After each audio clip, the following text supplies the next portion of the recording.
ভারতীয় বংশোদ্ভূত মহাকাশচারী সুনিতা উইলিয়ামস সম্প্রতি মহাকাশ থেকে পৃথিবীতে ফিরে এসেছেন। মহাকাশে তার 9 মাসের মিশন শেষে তিনি 19শে মার্চ পৃথিবীতে ফিরে আসেন। পৃথিবীতে ফিরে এসে তিনি জানিয়েছেন শিগগিরই তিনি তার পিতৃভূমি ভারতে আসবেন, নভোচরদের সাথে সাক্ষাৎ করবেন।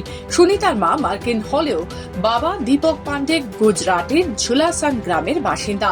সুনিতা মহাকাশ থেকে ভারতকে দেখার অভিজ্ঞতা শেয়ার করেছেন। তিনি বলেছেন, যখনই হিমালয়ের উপর দিয়ে গিয়েছি অসাধারণ দৃশ্য দেখেছি।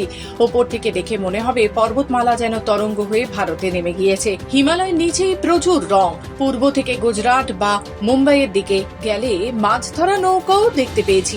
সেটা অবশ্য ছোট একটা পাখির মতো দেখতে লাগে। আলো ঝলমলে বড় শহর থেকে ধীরে ধীরে ছোট শহর হচ্ছে। বোঝাই যায় দিন হোক বা রাত, সবসময় ভারতকে দেখতে অসাধারণ লাগে।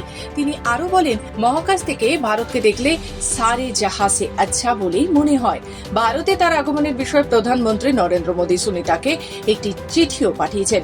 সুনিতার ভারত সফর ইসরো এবং ভারতীয় জনগণের জন্য একটি উল্লেখযোগ্য ঘটনা। তার অভিজ্ঞতা ও পরামর্শ মহাকাশ গবেষণার ক্ষেত্রে নতুন দৃষ্টিকোণ যুক্ত করে।